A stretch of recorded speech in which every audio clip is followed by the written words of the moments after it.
दाखवत आहोत। CNG biogas हे स्वस्त होणार आहे, दारू भंगार खनिज मात्र महागणार आहेत आणि त्याचबरोबर सोलार संबंधित वस्तू आणखी स्वस्त होणार आहे। सोलार एनर्जीला बूस्ट करण्यासाठी महत्त्वाच्या तरतुदी करण्यात आल्या आहेत। ऑप्शन ट्रेडिंगवर टॅक्स वाढवलेला आहे। ट्रेडिंग जे करतात त्यांच्यासाठी अतिशय महत्त्वाची अपडेट। परदेशामध्ये शिक्षण घेणं आता स्वस्त होणार आहे। सीएनजी बायोगॅस हे सुद्धा स्वस्त होणार आहेत। तर माझ्या पॉकेटमध्ये नेमकं काय राहणार याविषयी प्रत्येकाचा एक कल असतो, प्रत्येकाचा विचार सुरू असतो। बजेटमधून मला नेमकं काय मिळणार आणि त्याचंच उत्तर या ठिकाणी आपल्याला मिळताना दिसतंय, कारण तब्बल 1.5 तास अर्थमंत्री निर्मला सीतारामन यांनी बजेटचं सादरीकरण केलं आहे आणि त्यानंतर त्यामधून सामान्यांना नेमकं काय मिळणार ते आपण न्यूज 18 मराठीच्या माध्यमातून बघतोय। स्वस्त नेमकं काय होणार, तर क्रीडा साहित्य हे स्वस्त होणार आहे आणि त्याचबरोबर बायोगॅस असेल किंवा सीएनजी हे सुद्धा स्वस्त होणार आहे। काय काय स्वस्त होणार ते आपण सगळ्यात आधी बघून घेऊयात। या बजेटचा अर्थ नेमका काय आहे तेही आपण मान्यवरांकडून समजून घेण्याचा प्रयत्न करणार आहोत। मात्र त्याआधी सामान्यांना यामधून नेमकं काय मिळणार आहे, जो कॉमन मॅन आहे त्यांच्यासाठी नेमकं काय स्वस्त होणार ते आपण बघत आहोत न्यूज 18 मराठीच्या स्क्रीनवर। बूट हे स्वस्त होणार आहे, त्यासाठी विशेष तरतुदी करण्यात आल्या आहेत। त्याच्यामध्ये एकतर क्रीडा साहित्य हे स्वस्त होणार आहे, त्याचबरोबर बूट सुद्धा स्वस्त होणार आहेत आणि याशिवाय इतरही त्याच्यामध्ये मग बायोगॅस असेल किंवा सीएनजी जे सामान्यांना लागणाऱ्या वस्तू आहेत त्याही स्वस्त होणार आहेत। त्यामुळे सामान्यांचं जे बजेट आहे किंवा इन्फ्लेशन महागाईशी लढा देण्यासाठी सामान्यांना एक थोडासा एक दिलासा म्हणावा लागेल। आणि इन्कम टॅक्स मध्ये मात्र कोणताही बदल नाहीये, कारण मागच्या वेळेला बदल करण्यात आला होता, फार मोठा बदल केलेला होता। त्यामुळे अपेक्षाही तशीच केली जात होती की या वेळेला फारसा काही बदल होणार नाही आणि तसंच काहीच आपल्याला या ठिकाणी पाहायला मिळतं। इन्कम टॅक्स मध्ये कोणताही बदल नाहीये, मात्र न्यू टॅक्स रेजिम नुसार 12 लाखांपर्यंत ज्यांचं इन्कम आहे त्याच्यावर टॅक्स हा कमी करण्यात आला होता मागच्या वेळेला आणि त्याच पद्धतीने आता या वेळेला सुद्धा ते कंटिन्यू होताना आपल्याला दिसून येते। आणि या बजेटचा नेमका अर्थ काय आहे ते आपण समजून घेण्याचा प्रयत्न करणार आहोत। अर्थतज्ञ CA Shrikant Limaye, partner E A Patil and associate LLP Navi Mumbai हे आपल्यासोबत जोडले गेलेले आहेत। सर, श्रीकांत सर, खरं तर आपल्याला म्हणजे टॅक्स विषयी बोलायचं आहे, तुमच्या एक्सपर्टीज त्याच्यामध्ये आहेत। मात्र मी एक इकॉनॉमिक्स स्टडी वाचली होती, त्यानुसार ज्यांचं मंथली इन्कम हे 65,000पेक्षा जास्त आहे ते 1% येतात भारतातल्या, आणि बाकीचे जे उरलेले 99% आहेत त्यांना या बजेटमधून नेमकं काय मिळालं ते 1% आपण बोलणार आहोत। पण हे जे उरलेले 99% लोक आहेत भारतातले त्यांना नेमकं काय मिळणार आहे या बजेटमधून? एकूणच या बजेट सेशनच्या आधी आपण जेव्हा बोलायला सुरुवात केली तर त्यावेळेला एक अंदाज होता की यावेळेला सामान्य माणसांच्या तशा फार मोठ्या काही अपेक्षा ऐकू येत नव्हत्या की ज्या आहेत असं। परंतु टॅक्स रेटमध्ये कुठेतरी चेंज होईल आणि जरी झाला तर तो मायनर लेवलला होईल अशी एक अपेक्षा होती।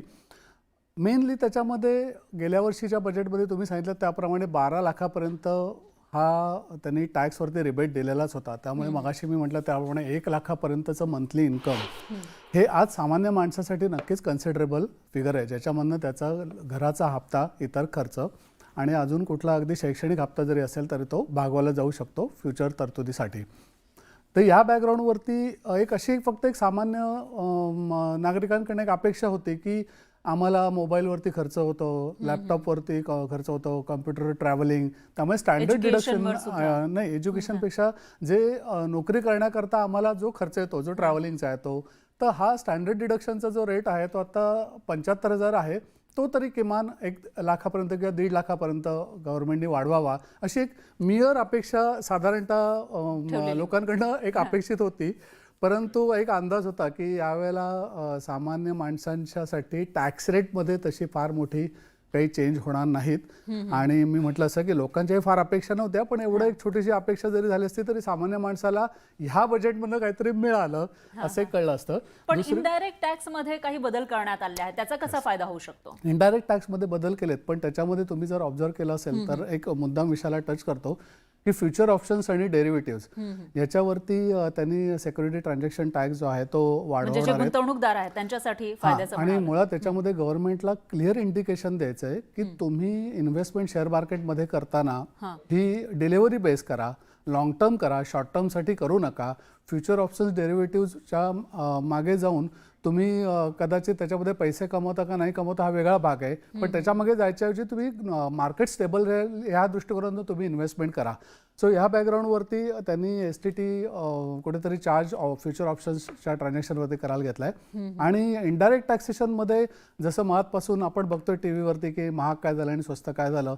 सो आत्मनिर्भर भारत याच्या दृष्टिकोनातनं त्यांनी जे भारतामध्ये ज्याचं प्रोडक्शन होईल, जे स्पेसिफाईड एरियामध्ये प्रोडक्शन होईल त्या वरती त्यांनी जी इम्पोर्ट त्याच्यावरती जे काय टॅक्सेस आहेत, कस्टम ड्युटी आहे म्हणा किंवा जे काय आपलं GSTचे रेट्स असतील त्याच्यामध्ये त्यांनी कटौती केलेली आहे. आणि हाच इनडायरेक्टली बेनिफिट सामान्य माणसाला होऊ शकेल. महाग झालं जे तुम्ही मगाशी म्हणालात त्याप्रमाणे खनिज, दारू ह्या वस्तू ज्या किंवा स्क्रॅप जे आहे आज महाग झालं. कारण स्क्रॅप मला वाटतं महाग होण्याचं कारण किंवा ते घेण्याचं कारण एवढ्यासाठीच आहे की ई-वेस्ट सध्या खूप जनरेट होतोय. सहज मोबाईल मार्केटमध्ये येत आहेत, कम्प्युटर्स मार्केटमध्ये येत आहेत आणि त्याचा वेस्ट आहे हा कन्सिडरेबल फिगर आहे. आणि हे बहुतेक अर्थमंत्र्यांच्या लक्षात आल्यामुळे त्याच्यावरती त्यांनी टॅक्स लावून तो थोडासा महाग होईल असं एक अपेक्षा दिसते. याच्यामुळे मग सामान्यांवर काय परिणाम होईल? कारण ई-वेस्ट आहे किंवा स्क्रॅप आहे हे याच्यामध्ये काही बदल करण्यात आला आहे किमतीमध्ये, तर त्याचा सामान्यांवर काय इफेक्ट होईल? तसं बघायला गेलात तर दारूवरती टॅक्स वाढला असेल तर त्याच्यावरती सामान्यावरती परिणाम म्हणजे कोणी मनोरंजनात्मक जर का त्याचा वापर करत असेल तर तोच इम्पॅक्ट होऊ शकेल. स्क्रॅपवरचा जो आहे तो माझ्या दृष्टिकोनातून एवढंच होईल की त्याच्यावरती टॅक्स आल्यामुळे एक 2 प्रकारचा कंट्रोल होईल. स्क्रॅपच्या ट्रान्झॅक्शन्स या टॅक्सनेटमध्ये प्रॉमिनंटली पुन्हा एकदा येतील. आणि दुसरी गोष्ट, कदाचित स्क्रॅपचा जो रेट आहे तो सामान्य माणसाच्या दृष्टिकोनातून थोडासा कमी होईल. पण मुळात स्क्रॅपमधनं पैसे जनरेट करणं किंवा इन्कम जनरेट करणं हे सामान्य माणसाचं कधी उद्देशच नसतं. त्यामुळे हा फरक जो आहे तो ट्रेडर किंवा डीलर यांना पडेल. पण ज्यांना बिझनेस करायचा आहे स्क्रॅपचा त्यांच्यासाठी महत्त्वाचा बाकी तसा फार काही फरक पडणार नाही असं मला वाटतंय. आणि जे क्रीडा साहित्य म्हणा, महत्वाची एक गोष्ट त्यांनी इन्कम टॅक्स मध्ये चांगली केली ती म्हणजे TCS जो आहे तो फॉरेन ट्रॅव्हलवरचा आणि फॉरेन एज्युकेशन घ्यायला जे लोक जाणार आहेत विद्यार्थी त्याच्यावर जर TCSचा रेट हा त्यांनी कमी केला आहे. ही वेलकम प्रोव्हिजन आहे. कारण काय होतं तर त्याच्यामध्ये उगाचच पैसे म्हणजे जर का आज एखाद्या माणसाला 10 लाख रुपये खर्च येणार असेल फॉरेनला जाण्यासाठी तर त्याच्यावरती त्याला TCSच्या रूपाने अजून पैसे इन्व्हेस्ट करायला लागत म्हणजे भरायला लागत होते आणि नंतर ते रिफंडच्या स्वरूपाने मागायला लागत होते जर येत नसेल टॅक्स तर. सर अशा प्रकारची जी प्रोव्हिजन त्यांनी ती चांगली केली. त्यांनी 2% तो टॅक्स रेट केला आहे. त्यामुळे ह्या दोन्ही प्रोव्हिजन आहेत त्या 5% होता. हो 5 होता. आणि त्याच्यामध्ये आणखी एक महत्त्वाचा बदल करण्यात आला आहे. ज्यांची संपत्ती आहे परदेशामध्ये त्यांनी ती डिस्क्लोज करावी यासाठी सुद्धा काही तरतूद आहे. ती नेमकी काय आहे? त्याच्यामध्ये तर त्यांनी चांगलंच केलंय. म्हणजे 2014ला जेव्हा कॅम्पेन सुरू झालं होतं भाजपकडून 2012-13ला त्यावेळेला परदेशातली जी संपत्ती आहे किंवा स्विस बँकेमध्ये जो काही पैसा आहे तो भारतामध्ये आणणार असं सांगितलं जात होतं. आणि कुठेतरी एक सूर सुद्धा होता सामान्यांमधून की ते आतापर्यंत का आलं नाही किंवा ते का वाढलं स्विस बँकेतला पैसा. तर त्याच्यासाठीच हे एक महत्त्वाचं पाऊल म्हणता येईल. हो नक्कीच. मुळात स्विस बँकेमध्ये वगैरे पेक्षा सुद्धा ज्या लोकांच्या ज्या बिझनेसमन किंवा जे कोणी लोक आहेत त्यांच्या ज्या फॉरेन असेट्स आहेत स्विस बँकेचं हे चर्चेत होतं म्हणजे जास्तीत जास्त नाव घेतलं जात होतं. हो बरोबर. तर ह्या बॅकग्राऊंडवरती ज्यांचं आत्तापर्यंतचं असेट डिक्लरेशन झालं नव्हतं तर अशा प्रकारचं असेट डिक्लरेशन कुठेतरी प्रमोट करण्याकरता गव्हर्नमेंटने हे चांगलं पाऊल उचललेलं आहे. आणि पूर्वी जर का असेट त्यांनी 2 सेगमेंट त्याच्यामध्ये केले स्पेसिफिकली की ज्यांनी आत्तापर्यंत असेट्सच डिक्लेअर केला नाही आहेत तर त्यांना टॅक्स आणि दंड या दोन्ही रूपाने त्यांना टॅक्स भरायला लागणार होता. म्हणजे बेसिक टॅक्स होताच प्लस त्याच्यावरती दंड होता. आणि ज्यांनी आत्तापर्यंत कधी डिक्लेअर केलं नव्हतं त्यांच्यासाठी एक प्रोव्हिजन होती. सो आता त्यांनी प्रोव्हिजन अशी आणलेली आहे की टॅक्स आणि दंड याच्याऐवजी जे काही पैसे भरायचे टॅक्सच्या रूपाने ते टॅक्सच्या रूपानेच भरायचे, त्याला सेपरेटली दंड लावणार नाही येते. आणि ज्यांनी असेट्स ज्यांच्या बाहेर आहेत परदेश आहेत त्या पूर्वी डिक्लरेशनचं लिमिट 1 करोडचं होतं ते त्यांनी आता 5 करोडपर्यंत वाढवलेलं आहे. आणि हे वेलकम प्रोव्हिजन आहे. त्यामुळे असेट डिक्लरेशन करण्याकडे लोकांचा कल वाढेल आणि त्यामुळे हॅसल फ्री कदाचित त्यांचं पुढचं हे आयुष्य होऊ शकेल अशी एक गव्हर्नमेंटला अपेक्षा आहे. आता आपल्याला खरं तर जी काही न्यू टॅक्स ऍक्ट आहे 2026 मध्ये एप्रिल 2026 मध्ये लागू होणार आहे त्याच्याविषयी बोलायचंच आहे. पण त्याच्या आधी GST विषयी सुद्धा काही तरतुदी आपल्याला या बजेटमध्ये दिसून येतात. त्या नेमक्या कोणत्या आहेत आणि त्याचा लोकांना कसा फायदा होऊ शकेल? GSTच्या रूपाने आता काही क्लिअर कट तसं बजेटमध्ये फार स्पीचमध्ये तरी नव्हतं. नेहमीप्रमाणे करण्यात आले आहेत. तर त्यामुळे GST मध्ये आता तरी जे दाखवलं त्यांनी त्याच्यामध्ये कस्टम ड्युटीवरती जास्त हा भर होता आणि TCS वरती होता. आणि नेहमीप्रमाणेच बजेट जे ज्यावेळेला टी व्हीवरती किंवा आपण बघतो त्यावेळेला ते हायलाईट्स असतात. ॲक्च्युअल बजेटची ज्यावेळेला कॉपी येते त्यावेळेला त्याच्यामध्ये मायनर चेंजेस खूप दिसतात आणि ते इम्प्लिमेंट, जसं उदाहरणार्थ गेल्या वर्षी त्यांनी तो 87 मुद्दाम हा पॉईंट कव्हर करतोय 87 याच्या अंडर जो रिबेट दिला तर त्याच्यामध्ये त्यांनी सरसकट असा समज झाला होता की 12 लाखापर्यंत ज्याचं उत्पन्न आहे त्याला तो रिबेटचा बेनिफिट 100% मिळेल. परंतु नंतर ॲक्च्युअल ते इम्प्लिमेंटेशन करायला गेल्यानंतर असं लक्षात आलं की ज्यांना स्पेसिफाईड रेटने इन्कम टॅक्स लागतो, उदाहरणार्थ शेअर्स विकून कॅपिटल गेन लागतो, तर असा 87 याच्यामध्ये रिबेट त्यांना मिळत नव्हता. त्यामुळे जरी टॅक्सेबल इन्कम नसेल तरी सुद्धा 87 याचा रिबेट न मिळाल्यामुळे जो काही कॅपिटल गेन त्यांना झाला त्याच्यावरती त्यांना इन्कम टॅक्स भरायला येत होता. मग आता जो काही त्यांना एक कॅपिटल इन्कम मिळत आहे त्याच्यामध्ये किती टॅक्स भरावा लागतोय आणि कितीचा बेनिफिट होतोय? आता जे समजा एखाद्याने घर घेतलेलं आहे 2 वर्षांपूर्वी आणि 2-3 वर्षानंतर त्यांनी विकलं, त्याच्यावर जे काही त्यांना इन्कम मिळतं एक्स्ट्रा कॅपिटल इन्कम, तर त्याच्यावर किती टॅक्स त्यांना आता भरावा लागू शकतो? लॉंग टर्म कॅपिटल गेन जो आहे तो पूर्वी आणि आता याच्यामध्ये त्यांनी काही चेंज केलेलं नाही आहे. म्हणजे उदाहरणार्थ लिस्टेड इक्विटी शेअर्स असतील की ज्याच्यावरती सिक्युरिटी ट्रान्झॅक्शन टॅक्स पे केला असेल तर त्याला 1.25 लाखापर्यंत ऑलरेडी डिडक्शन आहेच. ओके, 1.25 लाखापर्यंत तुम्हाला त्याच्यावरती टॅक्स भरायला लागत नाही जरी लॉंग टर्म कॅपिटल गेन झाला तरी. आणि त्याच्या पुढचा जो टॅक्स आहे फक्त गेन हा 1.25 लाखांचा झाला तर एखाद्याने समजा 20 लाखांना घर घेतलेलं आहे आणि त्याने नाही, हे मी तुम्हाला शेअर्स बद्दल सांगतोय. आणि अदर कॅपिटल असेट जे आहे ते विदाऊट इंडेक्स, तिथे 20 लाख वगैरे काही संबंध नाहीये.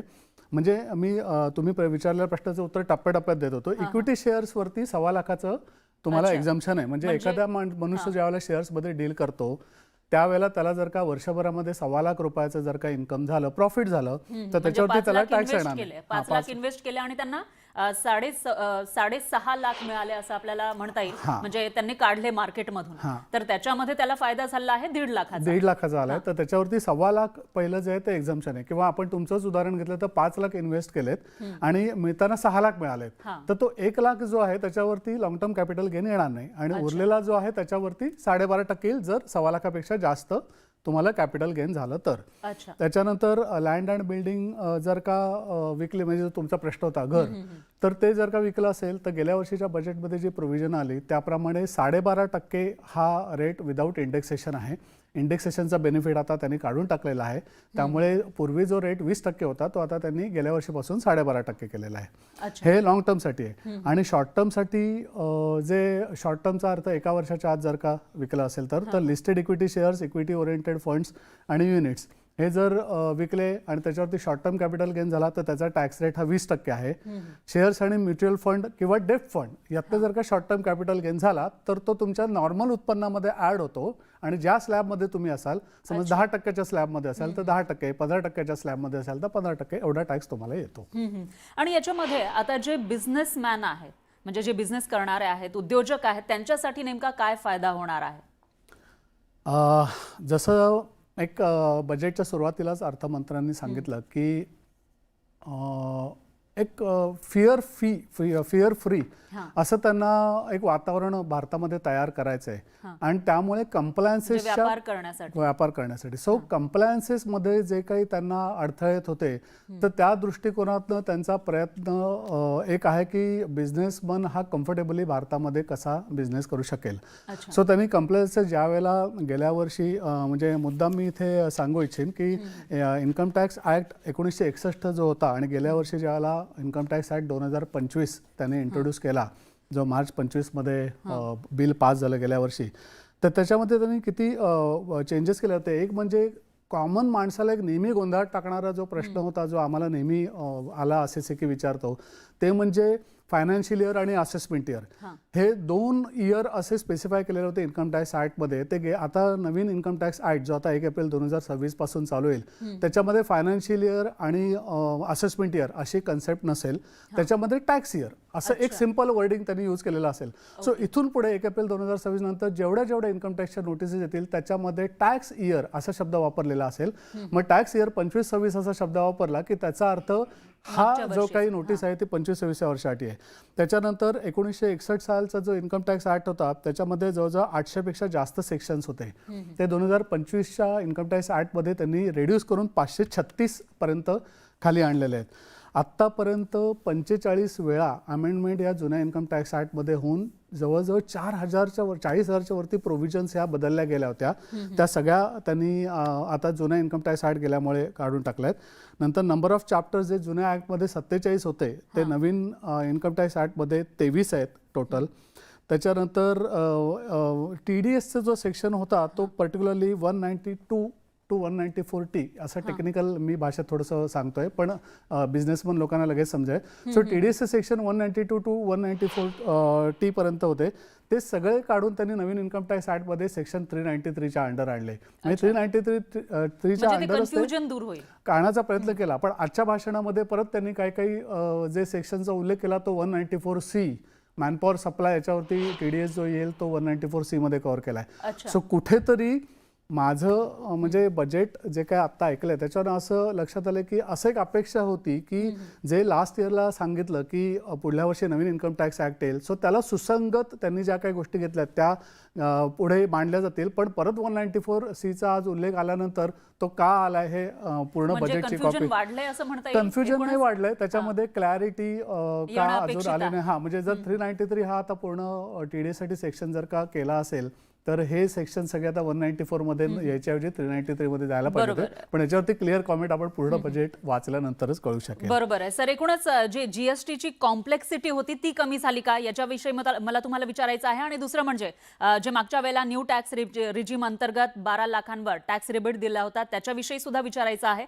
पण आपल्यासोबत अजित मंगरुळकर महासंचालक IMC हे जोडले गेले आहेत. त्यांची एक आपण प्रतिक्रिया घेऊयात. मंगरुळकर सर, आजचा बजेट सादर झालेला आहे आणि याच्यामध्ये सामान्यांना एकच प्रश्न पडलेला असतो की माझ्या खिशात नेमकं काय होणार हे बजेट आल्यानंतर. तर त्या प्रश्नाचं उत्तर तुम्ही काय द्याल? या प्रश्नाचं उत्तर तुम्ही नुसतंच जर डायरेक्ट टॅक्सच्या संदर्भात घ्याल तर तुम्हाला काही जास्ती दिसणार नाही. पण जर तुम्ही म्हटलं की ओव्हरऑल बजेट देशासाठी कसा आहे, मी आधी पण म्हणतो होतं प्री बजेट की हा बजेट ग्रोथ ओरिएंटेड असेल. एक तर तुमचं आपलं फिस्कल आणि इकॉनॉमिक आउटलुक जर पाहिलं तर यावर्षी आपण फिस्कल डेफिसिट 4.4 वर आहे आणि पुढल्या वर्षी 4.3% म्हणजे ॲज प्रॉमिस त्या टार्गेटच्या हिशोबाने प्लस 60% GDP ग्रोथ. म्हणजे त्या हिशोबाने आपण जर आपलं अरिथमेटिक्स जर पाहिले तर अगदी व्यवस्थित अगदी आकडावून आकडा अगदी व्यवस्थित चालू आहे. तर आता नुसतंच जर सामान्य नागरिकने पाहिलं की मला नुसतं टॅक्समध्ये काय बेनिफिट मिळतो तसं तर काही स्पेसिफिकली काही नाही. इनडायरेक्ट टॅक्स महागाईचा सुद्धा विचार केला जातो सामान्य नागरिकांकडून. तर त्याच्यामध्ये कसा फायदा होऊ शकतो त्यांना? हो, तर महागाई कारण महागाई आटोक्यात आहे. जे काही आकडे आले महागाई तर आटोक्यात आहे, स्टेबल आहे. पण तुम्ही हे बघा ना की इन्व्हेस्टमेंट ग्रोथ जे त्यांनी केलेली आहे.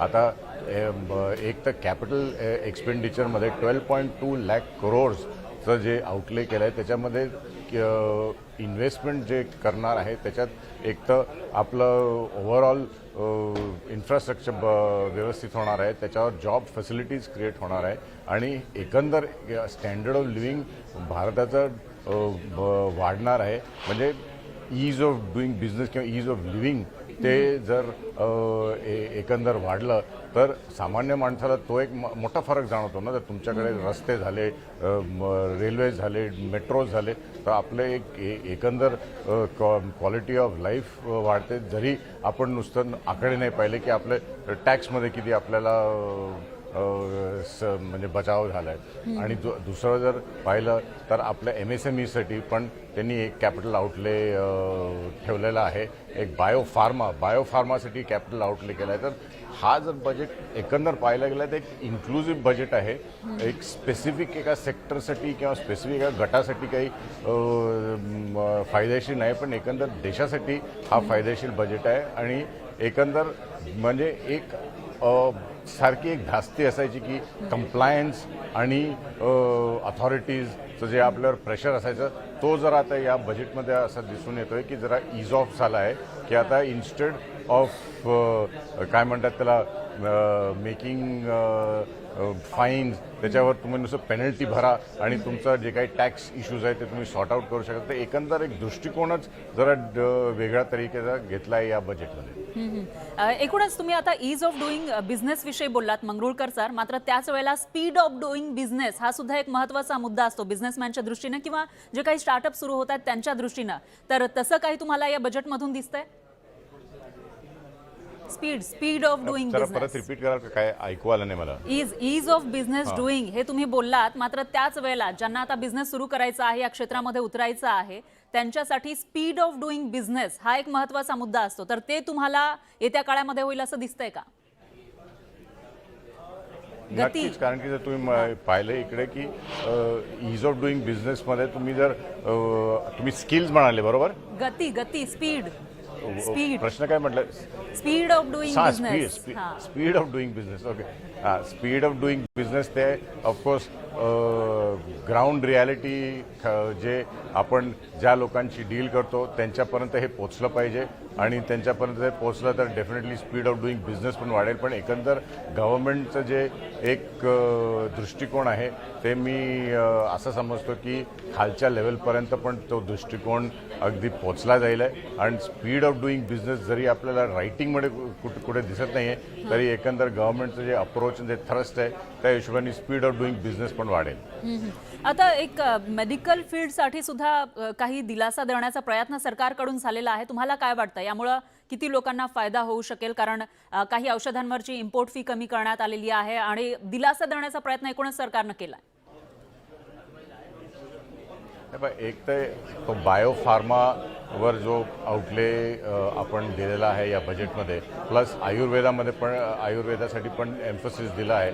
तर नॅचरली आपले जे भारताचे जे प्राधान्य आपण आयुर्वेदा जे आपण म्हणतो की भारतातच जन्मलेला आयुर्वेदा, त्याला आपण एक प्रोत्साहन देतो आहे. प्लस बायोफार्मा म्हणजे आपण भारतात जे मेडिकल इन्व्हेन्शन्स किंवा क्रिएशन्स करू शकतो त्याला एक प्रोत्साहन मिळालेलं आहे. त्याच्याने नक्कीच मेडिकल आणि या क्षेत्रातले जो कोणी इन्व्हॉल्ड आहेत त्यांना तर प्रोत्साहन मिळणार आहे आणि त्यांच्यासाठी पण फायदेशीर होणार. आणि एक महत्त्वाचं म्हणजे शेतकऱ्यांसाठी, कारण अजूनही भारतामध्ये मोठी संख्या ही शेतीवर अवलंबून आहे, फार्मिंगवर. तर शेतकऱ्यांसाठी या बजेटमध्ये नेमकं काय आहे?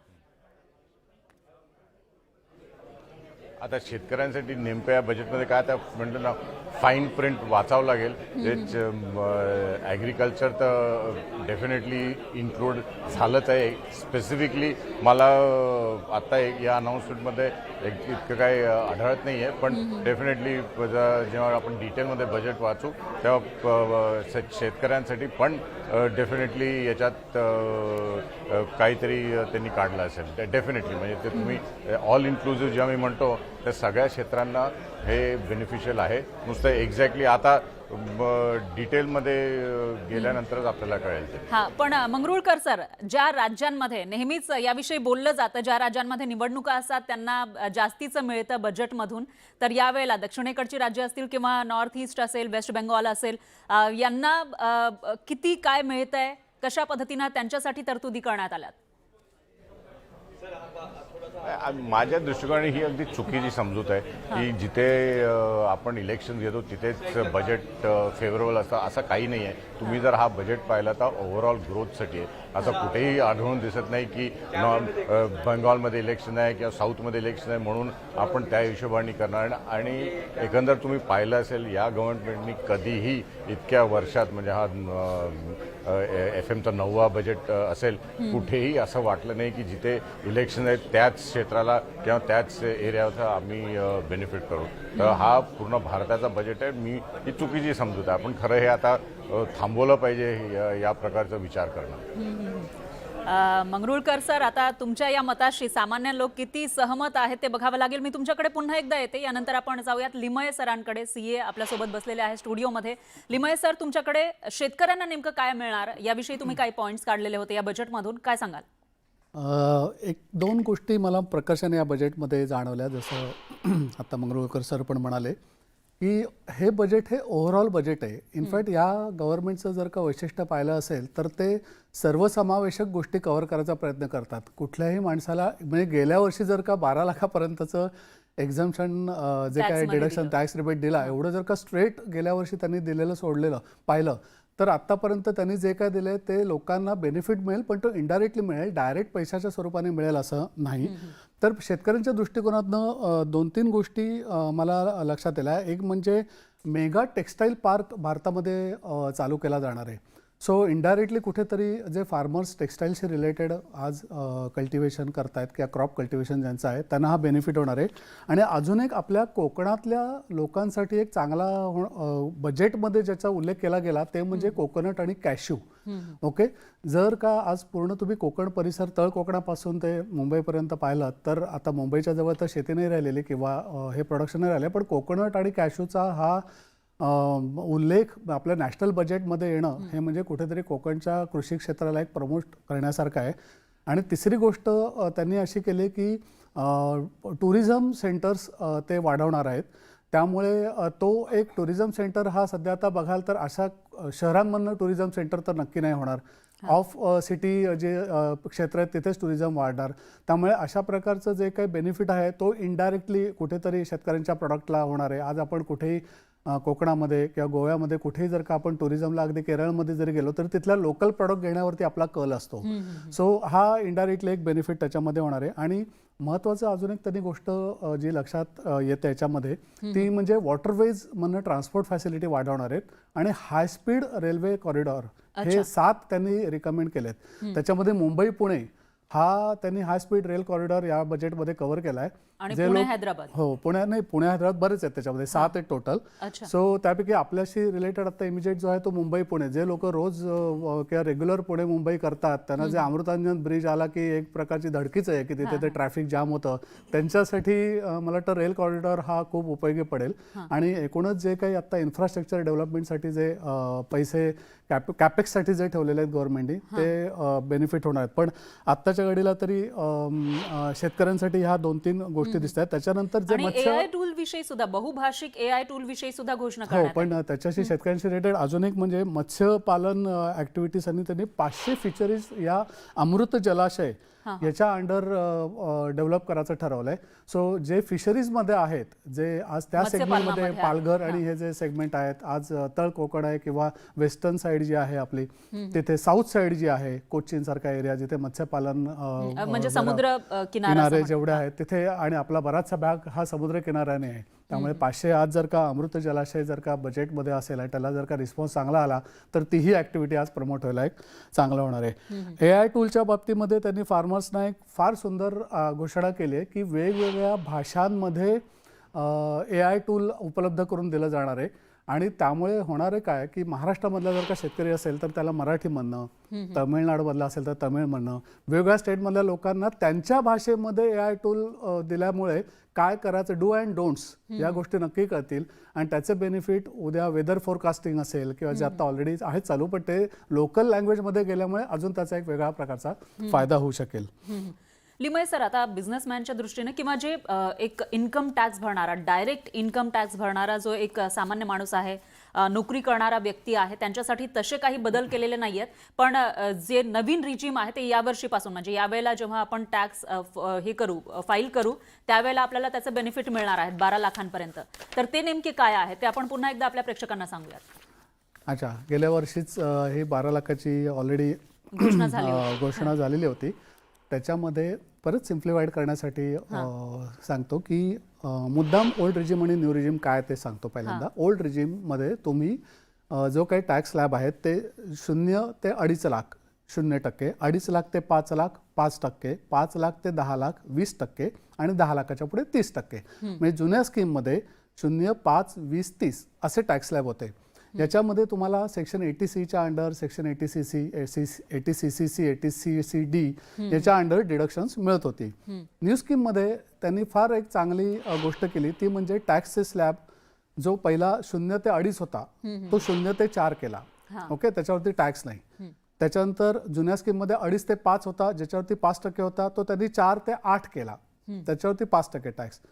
जुन्या स्कीममध्ये 5 ते 10 लाख होतं, त्याच्यावरती 20% टॅक्स होता, तो त्यांनी 8 ते 12 केला. सो नवीन स्कीममध्ये 0 ते 4 काही टॅक्स नाही, 4 ते 8 5%, 8 ते 12 10%, 12 ते 16 म्हणजे 12 लाख ते 16 लाख 15%, 16 लाख ते 20 लाख 20% आणि 20 लाख ते 24 लाख 25% आणि 24 लाखाच्या पुढे 30%. जेणेकरून जुन्या स्कीममध्ये 10 लाखाच्या पुढे 30% टॅक्स लागत होता, तो नवीन स्कीममध्ये 24 लाखाच्या पुढे लागतो. आता नवीन स्कीम म्हणजे डबल पेक्षाही जास्त झाले, डबल पेक्षा जास्त झाला.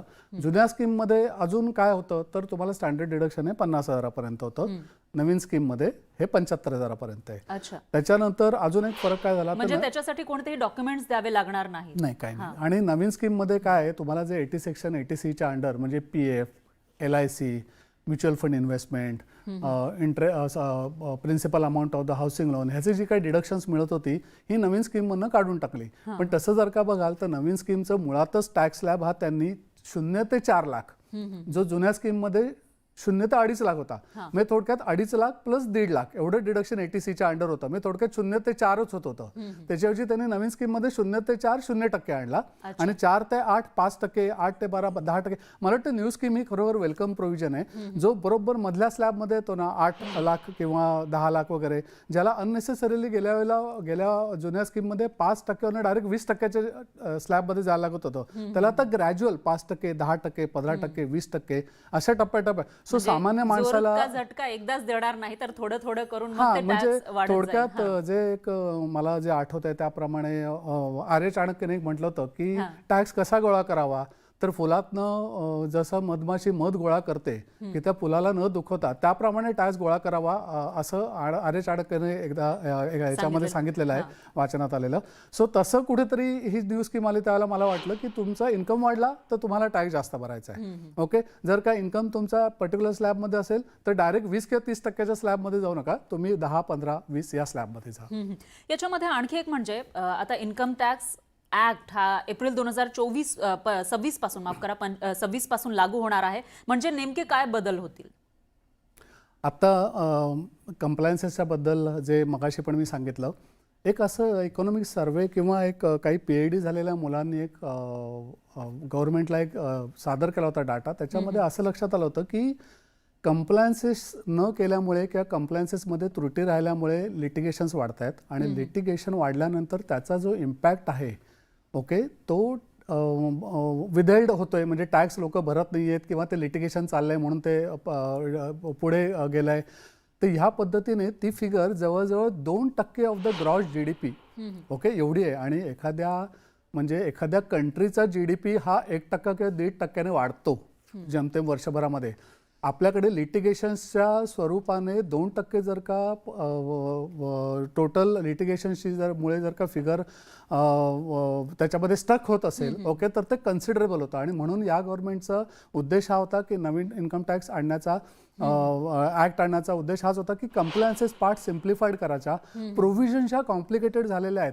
म्हणजे त्यांचं असं म्हणणं होतं की एखादी गोष्ट जर का जुन्या बजेटमध्ये, जुन्या इन्कम टॅक्स ऍक्टमध्ये जर का असेल तर ती समजून घेण्यासाठी तिला जो काही फॉर्म्युला दिलाय, तिला जे काही एक्सप्लेनेशन दिलंय ते जवळजवळ 10, 12 पानाचं होतं. म्हणजे तुम्हाला अजून एक मला सांगायला आवडेल की जुन्या इन्कम टॅक्स ऍक्ट मध्ये 5 लाख वर्ड्स होते, म्हणजे 5 lakh words approximately income tax act होता. मुळात नवीन इन्कम टॅक्स ऍक्ट हा इटसेल्फच 2.5 लाख वर्ड्सचा केला, म्हणजे जवळजवळ निम्मे शब्द त्यांनी आता नवीन इन्कम टॅक्स ऍक्टमध्ये आणलेत.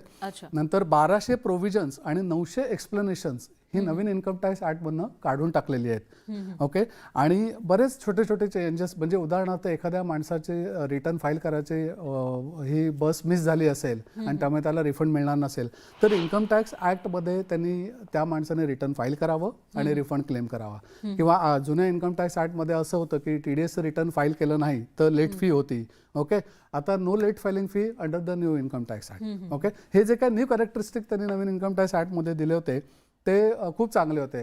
तसंच इन्कम फ्रॉम हाऊस प्रॉपर्टी, म्हणजे ज्यांना घरातनं उत्पन्न मिळतं, तर पूर्वी म्हणजे घर रेंटवर दिल्यानंतर त्याच्यामध्ये एक असं होतं की कसं कॅल्क्युलेट करायचं तर ॲक्च्युअल रेंटची फिगर किंवा नोशनल रेंटची फिगर किंवा म्युन्सिपल व्हॅल्युएशन यातली जी हायर असेल ती नवीन इन्कम टॅक्स ॲक्टमध्ये त्यांनी दोनच ठेवल्यात, actual rent or the notional rent. Government valuation हा पार्ट त्याच्यातनं काढून टाकला आहे, त्यामुळे परत तिथे लिटिगेशन होण्याचे चान्सेस त्याने कमी करून टाकले. आणि अजून एक वेलकम प्रोव्हिजन त्यांनी गेल्या वर्षी म्हणजे त्या बजेटमध्ये नवीन इन्कम टॅक्स ॲक्टमध्ये सजेस्ट केली ती चांगली आहे की जे बिल्डर किंवा जे डेव्हलपर आहेत ज्यांची अनसोल्ड इन्व्हेंटरी राहायची, म्हणजे एखाद्या माणसाने 50 फ्लॅट बांधले आणि त्यातले समज त्याचे 40 विकले गेले आणि 10 शिल्लक राहिले, तर असे 10 फ्लॅट्स पूर्वी 2 वर्षानंतर इनकम फ्रॉम हाऊस प्रॉपर्टीच्या अंडर नोशनल रेंटच्या अंडर टॅक्सेबल व्हायचे. तर ती प्रोव्हिजन माझा प्रश्न हाच होता की एखाद्याला समजा 2 पेक्षा जास्त घरं असतील तर त्याला ते रेंट टॅक्स जो काही रेंट येणार आहे त्याच्यावर टॅक्स भरावा लागतो, तो कोणत्या घरापासून? कारण एका घरामध्ये ती व्यक्ती राहत असेल, मग दुसरं घर आहे, तिसरं घर आहे, तर हे टॅक्स कसं कॅल्क्युलेट केलं जातं? आता त्याच्यामध्ये आपण असं धरूया की तुम्हाला तुमच्याकडे 3 घरं आहेत, मुळात 2 घरं असतील, तर आता गव्हर्नमेंटचं असं बहुतेक इम्प्रेशन झालेलं आहे किंवा असं आहे की सामान्य माणूस आता थोडासा कुठेतरी मध्यमवर्गीय न राहता आहे म्हणजे काही लोकांकडे असतात 2-3 हायर त्याचं इन्कम स्लॅब झाल्यामुळे म्हणा किंवा नोकरीच्या निमित्ताने हल्ली माणसाला 2 घरं घ्यायला लागतात. उदाहरणार्थ मुंबईमध्ये असलेला मनुष्याची नागपूर किंवा दिल्ली किंवा कुठे अजून बदली झाली तर तो तिकडे स्वस्तामध्ये असेल तर घर घेऊन टाकतो. अशा वेळेला पूर्वी काय व्हायचं, 2 घरं असेल तर एक सेल्फ ऑक्युपाईड व्हायचं, म्हणजे एकात तुम्ही राहता आणि एक कंपल्सरी तुम्हाला लेट आउट दाखवायलाच लागायचं. ओके, त्याच्यावर म्हणजे त्याच्या रेंटवर टॅक्स भरावाच लागेल. त्याचा रेंट मग तुम्हाला जरी मिळत नसला तरी सुद्धा तो रेंट मिळतो असं गृहीत नोशनल रेंट कॅल्क्युलेट करून त्याच्यावरती टॅक्स भरायला लागायचा. ते गेल्या वर्षीपासून त्यांनी 2 घरापर्यंत एक्सटेंड केलं, म्हणजे एका माणसाच्या नावावरती 2 घरं असतील तर थोडक्यात एक मनुष्य हा 2 घरामध्ये राहू शकतो स्वतःसाठी, असं त्याचं इंटरप्रिटेशन झालं. आता तुम्ही दिलं त्याप्रमाणे 3 जर का घरं झाली तर 2 घरं तुम्ही ठरवायची की माझी ही 2 घरं ही सेल्फ ऑक्युपाईड असतील आणि एक घर हे मी रेंट आउट दाखवेन. म्हणजे याचा अर्थ 3 घरं म्हणजे 2 पेक्षा जास्त जर घरं असतील किंवा असं म्हणता येईल की 1 पेक्षा जास्त घर, 3 घरं असतील किंवा 4 घरं असतील, त्याच्यामधले 2 आपण सेल्फ ऑक्युपाईड दाखवू शकतो, म्हणजे स्वतः राहतोय असं दाखवू शकतो. आणि त्याच्यानंतरची जेवढी काही मग एक्स्ट्रा 2-3 कोणाकडे 4-5 सुद्धा घरं असू शकतात, तर त्याच्यावर मात्र जो काही रेंट मिळणार आहे त्याच्यावर टॅक्स भरावा लागेल. मग हा टॅक्स किती असेल? तो इन्कम आपल्या रेग्युलर इन्कम मध्ये ऍड होतो. म्हणजे अगदी सोप्या भाषेत सांगायचं तर एक तुमचं घर मुंबईमध्ये आहे आणि एक घर तुमचं नागपूरमध्ये आहे आणि तिसरं घर तुमचं कुठेतरी कोकण एरियामध्ये आहे स्वतःच्या नावावर. तर आता नॅचरली मुंबई आणि नागपूरमध्ये मिळणारं रेंट हे कदाचित कोकणमध्ये मिळणाऱ्या घरापेक्षा नक्कीच जास्त असणार आहे. सो तुम्ही ती 2 घरं स्वतःसाठी सेल्फ ऑक्युपाईड दाखवा, ओके, आणि जे जिथे रेंट कमी मिळणार असेल ते तुम्ही रेंट आउट म्हणून रिटर्न मध्ये दाखवू शकता. ते तुमच्या नॉर्मल इन्कम मध्येच ऍड होतं आणि त्याच्यावरती तुम्हाला टॅक्स येतो. सर, यानंतर आपण मंगरुळकर सर यांच्याकडे जाऊयात. मंगरुळकर सर, आपण टॅक्स विषयी आता बोलतोय, तर जे काही नवीन टॅक्स ऍक्ट लागू होणार आहे एप्रिल 2026 पासून, तर त्यानुसार कोणकोणते बदल होतील? आणि दुसरं म्हणजे आधीच्या ऍक्ट नुसार ज्यांनी समजा आपली इन्कम लपवलेली असेल किंवा उशीर केला असेल तर त्यांना जेल सुद्धा होण्याची शक्यता होती, पण आता फक्त दंड त्यांना किंवा फाईन लागणार आहे अशी एक तरतूद करण्यात आली आहे. त्याचा किती फायदा होऊ शकेल आणि कसा फायदा होऊ शकेल? याच्यात मी 2च गोष्टी सांगू इच्छितो. एक तर आधीच्या जुन्या टॅक्समध्ये आपल्याला नेहमीच कन्फ्युजन व्हायचं फायनान्शियल इयर आणि असेसमेंट इयर. आता ते कन्फ्युजन एकच टर्म टॅक्स इयर स्टेटमेंट दिली आहे, तर ते नवीन याच्यामध्ये काही कन्फ्युजन राहणार नाही. आणि दुसरं की जसं आधीच्या स्पीकरनी अगदी व्यवस्थित मांडलेलं होतं की ऑलमोस्ट अर्धा झाला आहे नवीन टॅक्स आधीपेक्षा, म्हणजे इन्कम टॅक्स 2025 आधीच्या टॅक्सपेक्षा ऑलमोस्ट अर्धा, म्हणजे इतके त्यांनी सगळे प्रोव्हिजन्स जे खूपच काय म्हणतात ईज ऑफ डुईंग बिझनेस किंवा ईज ऑफ फायलिंगसाठी जे खूपच त्रासदायक होते ते काढले. आणि आता जे दिसण्यात येत आहे की जे आपण टॅक्स फाईल करू म्हणजे ITR 1 किंवा ITR 2 खूपच सोपा असणार आहे. म्हणजे लोकांना जे आधी खूप त्रास व्हायचा टॅक्स फाईल करण्याचा किंवा टॅक्स मांडायचे त्रास व्हायचा, तो या नवीन इन्कम टॅक्स ॲक्टमधनं अगदी तो सरळ आणि सोपा केलेला आहे. तर सामान्य लोकांसाठी नवीन जो टॅक्स ॲक्ट आला आहे तो सोपा जाईल. आणि एक तर जे सगळे जे कन्फ्युजन्स आधी होते, एक तर जसं मी म्हटलं फायनान्शियल इयर आणि असेसमेंट इयरमध्येच लोकांना कन्फ्युजन व्हायचं, ते आता एक सिम्पल टॅक्स इयर केलेलं आहे. आणि दुसरा तुम्हाला ज्यांनी टॅक्स लपवला आहे त्यांच्यावर तर ऑफकोर्स त्यांना कुठेही काही कोणी काही सोडणार तर नाही आहे, पण येस एक कम्प्लायन्सच्या हिशोबाने आणि एक प्युनिटिव्ह त्या हिशोबाने एक मोर इझी टाईप केलेला आहे की it's more on fines not on more punitive action. म्हणजे जे आधी लॉट ऑफ डिक्रिमिनलायझेशन झालं आहे याच्यात, तर इट इज अशा या दृष्टिकोनाने केलं आहे की इट लोकांसाठी, सामान्य लोकांसाठी सोपा जाईल तो. म्हणजे इज ऑफ डुईंग बिझनेस सगळे is of filing of tax पण केला आहे आता या नवीन टॅक्समध्ये. आपण आता बिझनेसमॅनच्या पॉइंट ऑफ व्ह्यूनं बोलतोय मंगरुळकर सर, तर याच्यामध्ये जीएसटी कॉम्प्लेक्सिटी विषयी सुद्धा नेहमीच तक्रार असते. ऑब्व्हियसली त्याच्यामध्ये रिफॉर्म्स आलेले आहेत, पण यासाठी काही विशेष तरतूद करण्यात आली आहे का जीएसटी कॉम्प्लेक्सिटी कमी करण्यासाठी? नाही, म्हणजे आता या बजेटमध्ये खरं जीएसटीचं काही डिस्कशन काही डिटेलमध्ये झालं नाही. इनफॅक्ट जीएसटी काउन्सिलने जे मागे जीएसटी 2मध्ये जे सगळे सुधारणा आणले होते आय थिंक तेच लागू केलेले आहेत. तर आय थिंक या बजेटमध्ये तर जीएसटीवर काही फारसा काही डिटेल्सवर डिस्कशन झालं नाही आहे, ॲटलिस्ट मला तरी काय आढळलं नाही आहे. आणि नॉर्मली हे बजेटच्या पर्व्यूच्या बाहेर असतं. नॉर्मली जीएसटी काउन्सिल डिसाईड करतं. आता जीएसटी 2मध्ये बरेचसे त्यांनी चेंजेस केले आहे, तर आय थिंक त्या हिशोबानेच आपण धरायचं की ॲटलिस्ट इमिजिएटली तर काय अजून चेंजेस दिसत नाही आणि त्याच्यावर काही चर्चासुद्धा झालेली नाही आहे बजेटमध्ये. आणि एक अपघात विमा हा करमुक्त केलेला आहे, ती एक महत्त्वाची घोषणा अर्थमंत्र्यांनी केली आहे, तर त्याचा किती लोकांना कशा पद्धतीनं फायदा मिळू शकेल? नक्कीच, म्हणजे आता या सिच्युएशनमध्ये जेव्हा तुम्ही अपघात विमा करमुक्त करता तेव्हा ऑब्व्हियसली सामान्य माणसाला तो एक जो स्ट्रेस असतो की याच्यावर पण तुम्ही जर कर देणार असाल तर कारण की त्यावेळेला आपली जी मनस्थिती असते ती काही नॉर्मल नसते आणि त्याच्यामध्ये जर तुम्ही कर पण लावणार असेल तर I think from a more human point of view हा डिसिजन घेतलेला आहे ना, हा चांगलाच डिसिजन आहे. हां, मंगरुळकर सर, आणखी एक महत्त्वाचा प्रश्न. तुम्ही म्हणताय की सर्वसमावेशक असा हा बजेट आहे, पण आपण बाजाराकडे, मार्केटकडे बघितलं तसा संडे आहे, पण पहिल्यांदाच मला वाटतं इतिहासामध्ये हा बजेट संडेला सादर झालेला आहे आणि शेअर मार्केट बघितलं तर ते आपटलं आहे. तर त्यांच्यासाठी म्हणजे शेअर मार्केटसाठी एकूणच निराशादायक असं वातावरण का दिसतंय? शेअर मार्केट नेहमीच बजेटच्या वेळेला आयदा आपटतं किंवा वर जातात. याच्यामध्ये जर तुम्ही या आजचं नेमकं कारण काय आहे? काही जे एक्सपेक्टेशन सांगतो ना, म्हणजे माझ्या दृष्टिकोनाने जे एक्सपेक्टेड होतं ते काहीच डिस्कस झालं नाही आहे. याच्यात लोकांना कॅपिटल गेन्सवर काहीतरी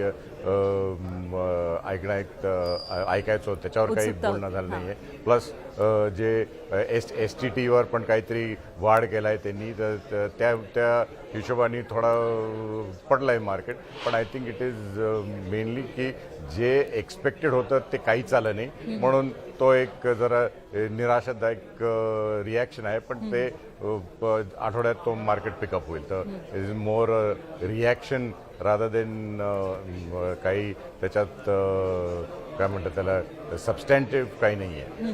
म्हणजे एकूणच तुम्ही म्हणताय की आता जरी मार्केट आपटला असला तरी त्याच्यामध्ये सुधारणा होईल आणि त्याच्यातच आता गोल्ड सिल्वर जे आहे त्याच्याही किमती कमी होताना दिसत आहेत. त्या अनुषंगाने तुम्हाला काय वाटतं पुढे नेमकं कसं असेल मार्केट?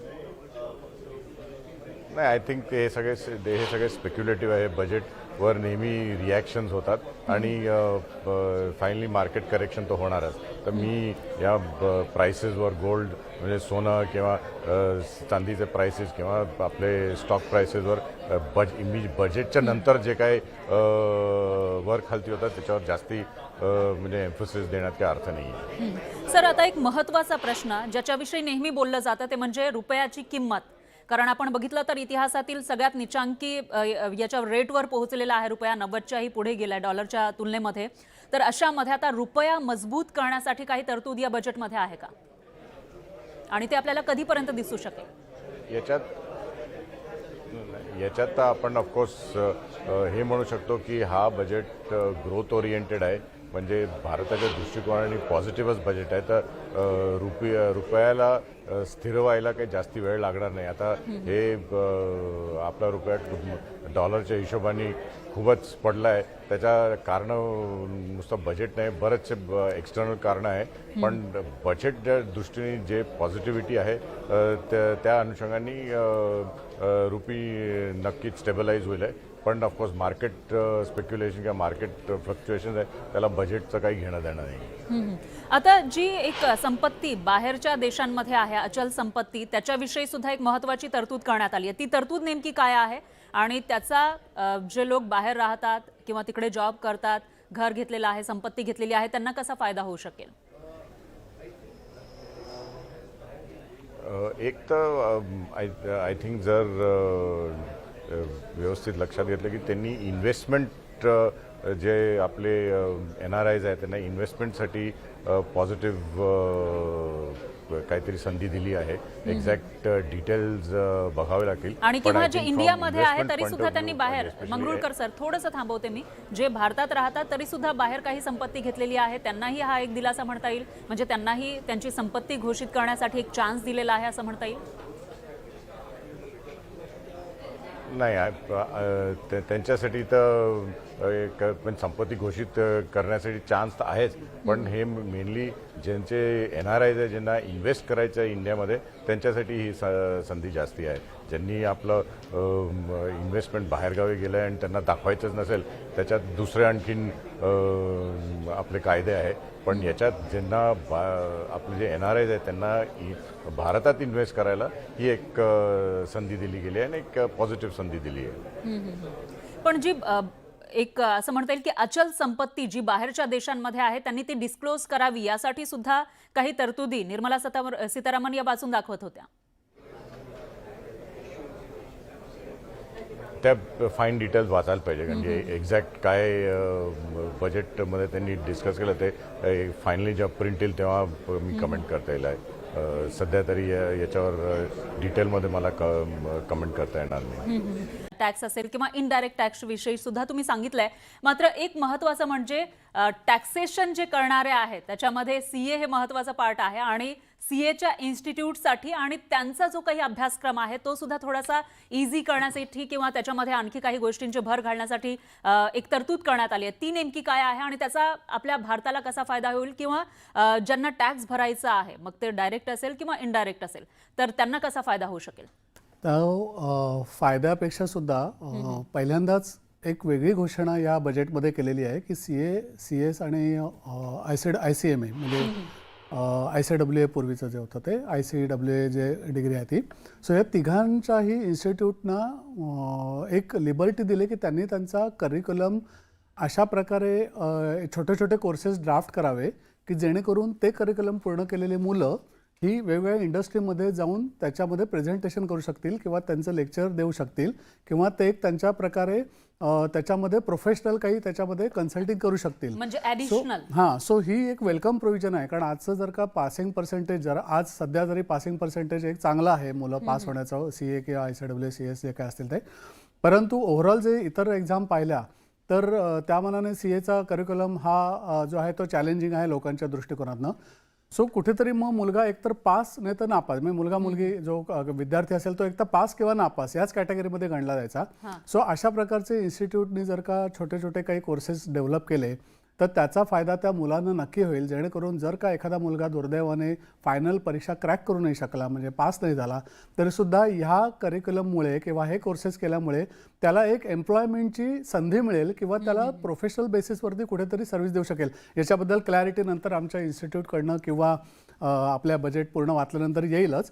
परंतु एक चांगलीही वेलकम प्रोव्हिजन आहे की अशा प्रकारचे कोर्सेस डेव्हलप केल्यामुळे मुलांमध्ये एक चांगला कॉन्फिडन्स डेव्हलप होईल.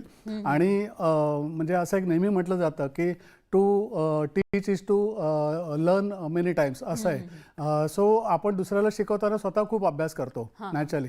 सो त्या दृष्टिकोनानं अशा प्रकारचं करिक्युलम त्यांनी करायला परमिशन दिले ही एक मोठी आणि चांगले पॉझिटिव्ह स्टेप आहे.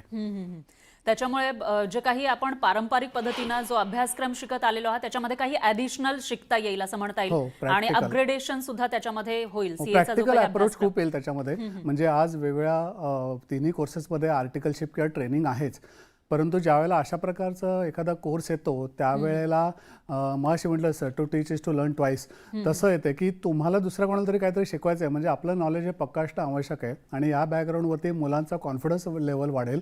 त्याच्यानंतर वेगळ्या सकारात्मक दृष्टिकोनातनं त्या कोर्सेसकडे बघितलं जाईल आणि ऑटोमॅटिकली कुठेतरी एक गुणात्मक जी आपल्याला आता पुढे अपेक्षित आहे पुढची पिढी ही ती डेव्हलप होण्याकरता सुद्धा हा चांगला एक कारण प्रयत्न आपले कायदे सुद्धा बदलत आहेत, बऱ्याचशा नवीन अपडेट येत आहेत, टॅक्स असेल किंवा इतरही सर्व गोष्टींमध्ये, आणि त्याच्यामुळे एक चांगली गोष्ट म्हणता येईल, चांगली सुरुवात म्हणता येईल. त्याच वेळेला सर आणखी एक महत्वाची गोष्ट जी फॉरेन वेल्थ डिस्क्लोजर आहे त्याविषयी सुद्धा महत्वाची एक घोषणा करण्यात आली आहे अर्थमंत्र्यांकडून. आपण थोड्याच वेळापूर्वी समजून घेण्याचा प्रयत्न केला होता, मात्र एक्झॅक्टली ही योजना काय आहे आणि त्यानुसार भारताला कसा फायदा होऊ शकेल किंवा लोकांना काय फायदा होऊ शकेल? तुम्ही दरवेळेला प्रश्न विचारलात की भारताला फायदा किंवा लोकांना फायदा. आता असेट डिक्लरेशन केल्यानंतर इतर लोकांना काही फायदा होणार नाही त्याचा नक्कीच, परंतु इनडायरेक्टली कसा होईल की त्यातनं जो टॅक्स कलेक्ट होईल तो कुठेतरी परत इन्फ्रास्ट्रक्चरसाठी वापरला जाईल, त्यामुळे इनडायरेक्टली हा लोकांना फायदा होईल. ती प्रोव्हिजन अशी आहे जे बजेट आता ऐकलं आहे त्याच्याप्रमाणे की एक वन टाईम विंडो ओपन केली जाणार आहे त्यांच्यासाठी. आणि पूर्वी कसं होतं की income tax plus penalty plus अजून काही प्रॉसिक्युशन क्रिमिनल प्रोसिडिंग्स वगैरे सगळ्या होत्या, त्याच्याऐवजी आता फक्त ते टॅक्सच्या स्वरूपानेच पैसे घेणार आहेत. मग टॅक्सचा रेट काय असेल, तो किती असेल, तो त्यांनी क्लिअर कट डिफाईन केला. 30% असेल, ओके, आणि मॅक्झिमम 60% पर्यंत. आणि 20 लाखांपर्यंत जर असेल ती वेल्थ तर त्याच्यावर नाही, 20 लाखाचं लिमिट त्यांनी 1 करोड पर्यंत मी जे ऐकलं त्याच्याप्रमाणे वाढवलंय की 20 लाखापर्यंत तुम्ही जर का असेट जे तुम्ही डिक्लेरेशन होतं ते त्यांनी 1 करोड पर्यंत आता लिमिट वाढवलं. ते एक इम्युनिटी दिली की तुमची जर का ती बस मिस झाली असेल तर आणि 1 कोटीपर्यंत जर का तुमची असेट फॉरेन असेट असेल तर ते तुम्ही डिक्लेअर करा, आता आम्ही तुम्हाला इम्युनिटी देऊ. त्याच्यामध्ये अजून एक त्यांनी छान एक हे केलंय की पूर्वी मायनर गोष्टीसाठी ह्या क्रिमिनल प्रोसिडिंग्स इन्कम टॅक्स ॲक्टमध्ये म्हटलेल्या होत्या. सो त्या त्यांनी आता पेनल्टीज आणि लिटिगेशन किंवा क्रिमिनल प्रोसिडिंग्स ह्या कमी करून त्या इन्कम टॅक्स या सदराखालीच घेतल्या जातील असे प्रोव्हिजन घेतले. सो क्रिमिनल प्रोसिडिंग घेतल्या की त्याला वेगवेगळे मग कंगोरे आणि वेगवेगळे ॲक्ट पण येतात.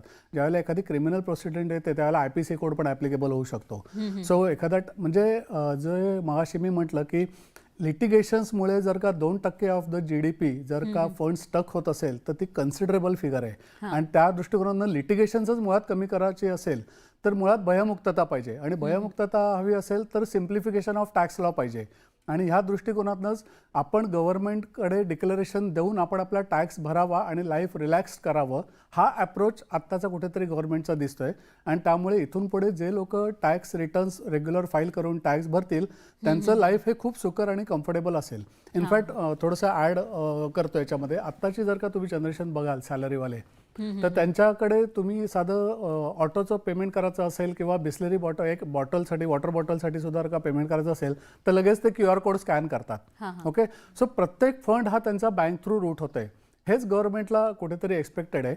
आणि ह्या बॅकग्राऊंडवरती ते त्यांना जे काही उत्पन्न मिळतं त्यातनं टॅक्सचं पेमेंट होतं आहे, त्यामुळे उरलेल्या पैशातनं ते त्यांचं व्यवस्थित आयुष्याचं प्लॅनिंग करू शकतात. भले ते एंटरटेनमेंटवरती असेल, भले ते नेसेसिटीवरती असेल, भले ते एज्युकेशनवरती असेल किंवा त्यांच्या कॅपिटल एक्सपेंडिचरवरती असेल, पण आपल्याला कुठल्या पैशामध्ये काय करायचं ह्याचं प्लॅनिंग त्यांना नक्की त्याप्रमाणे करता येतं. सो ही एक प्रकारचं कुठेतरी भयमुक्त वातावरण गव्हर्नमेंट दाखवण्याचा प्रयत्न करत आहे आणि ते त्या दृष्टिकोनातून पावलं टाकते. ही वेलकम प्रोव्हिजन आहे. म्हणजे एकूणच त्यांनी आपली जी काही इन्कम आहे किंवा वेल्थ आहे ती डिस्क्लोज करावी, समोर आणावी आणि त्याच्यावर टॅक्स भरावा, यासाठी प्रयत्न सुरू आहेत.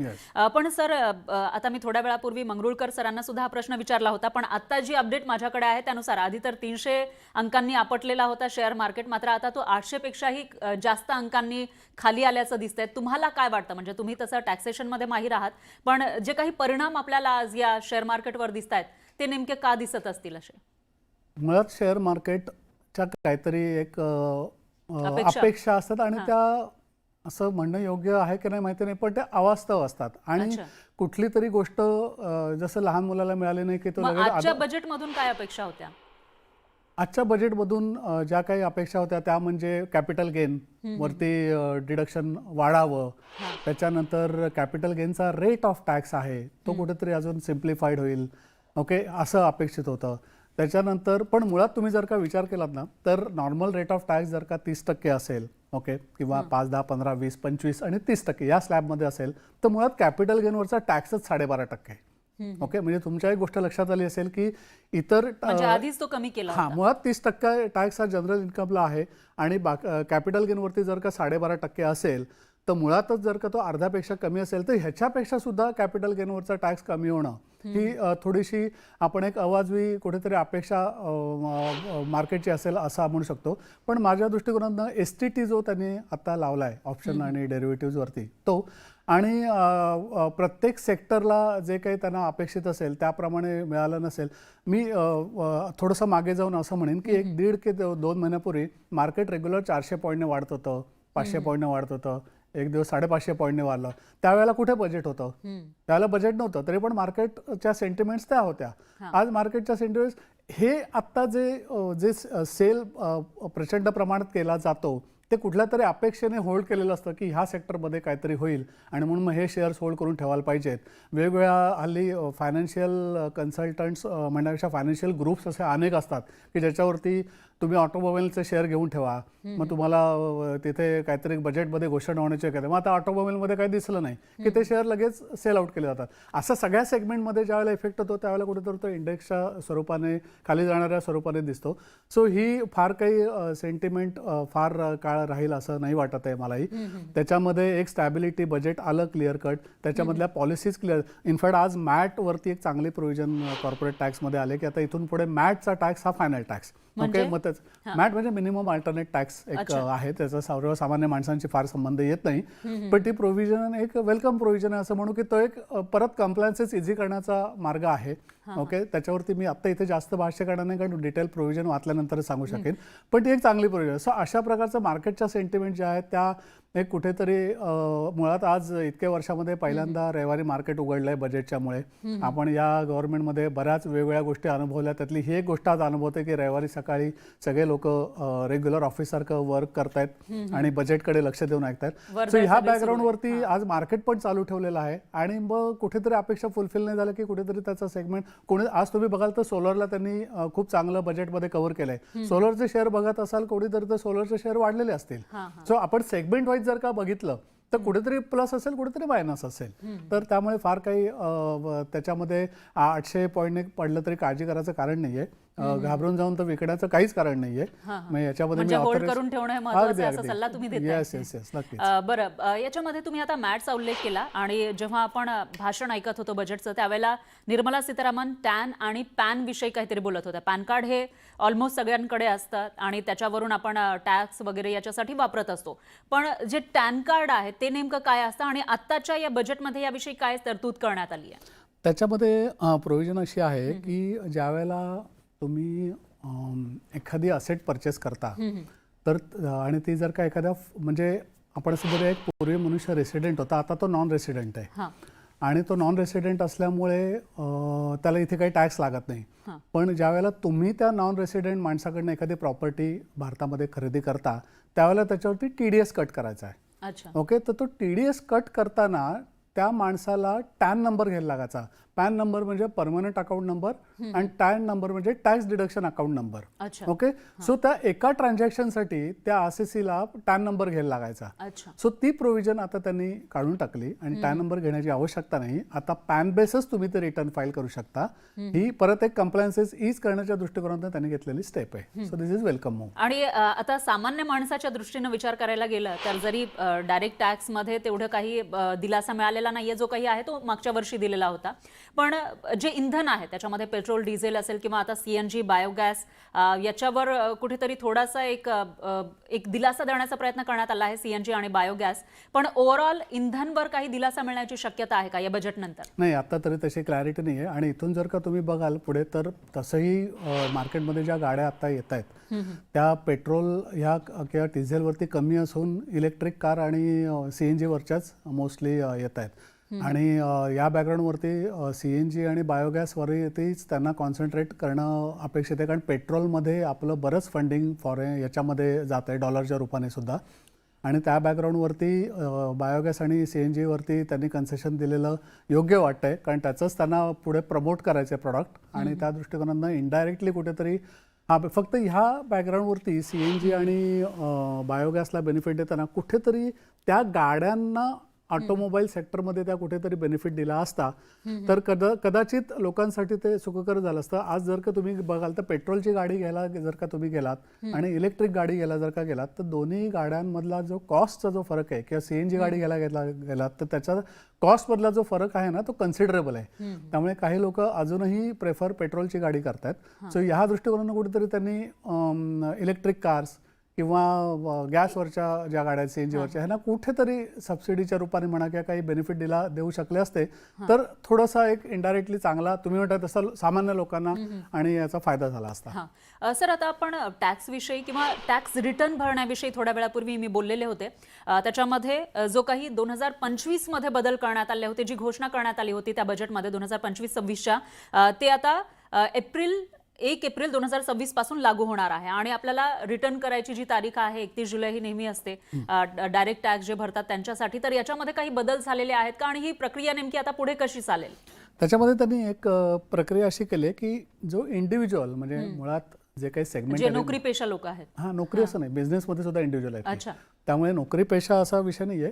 मुळात जे सेगमेंट आहेत रेसिडेन्सचे किंवा याचे स्टेटसचे ते मुळात इंडिव्हिज्युअल, HUF, कंपनी असे वेगवेगळ्या सेगमेंटमध्ये इन्कम टॅक्स ऍक्टमध्ये. आता समजा एखादा शॉपकीपर आहे, नाही शॉपकीपर बोलायचं का एखादा बिझनेसमॅन आहे? नाही, इंडिव्हिज्युअल म्हणजे इंडिव्हिज्युअल. आपण पर्सनची जी डेफिनेशन इन्कम टॅक्स ऍक्टमध्ये दिली त्याच्यामध्ये सगळे सेगमेंट आहेत. Individual, HUF, body of individual, company, त्याच्यानंतर ट्रस्ट, ओके, हे सगळे आहेत. ते पार्टनरशिप फर्म, ओके, LLP, या सगळ्या सेक्टर आहेत. त्याला प्रत्येकाला रिटर्न्स वेगळी नंबरची दिलेले आहेत. तर त्यांनी काय केलंय, इंडिव्हिज्युअल माणसाला जे रिटर्न लागतं 1 नंबर आणि 2 नंबर, तर ते रिटर्न फाईल करण्याची त्यांनी तारीख 31 जुलै अशी केलेली आहे, जी आधी पण 31 जुलैच होती. पण त्याच्यामध्ये त्यांनी छोटासा असा बदल केलाय की नॉन ऑडिट केसेस जर का असेल तर त्याला रिटर्न फाईल करण्याची डेट ही 31 ऑगस्ट केली. आता ह्याच्यामध्ये फरक काय केलाय, तर इंडिव्हिज्युअल लेवलला मी माझा विचार करतो. आपण एक उदाहरण घेऊया की मी आज इंडिव्हिज्युअल श्रीकांत लेमय व्यक्ती आहे, तर मला रिटर्न फाईल करण्याची डेट 31 जुलैच आहे.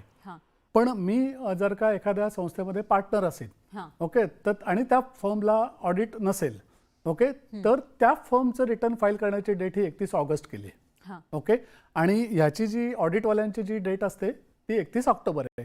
ही खरं सांगायचं तर टॅक्स पेअर्सशी म्हणण्यापेक्षा कदाचित कन्सल्टंट लोकांशी खूप वर्ष डिमांड होती की प्रत्येक माणसाचं रिटर्न फाईल करण्याची डेट ही 31 जुलै असायची नॉन ऑडिट केसची, आणि ऑडिट केसची ही 31 ऑक्टोबर असायची.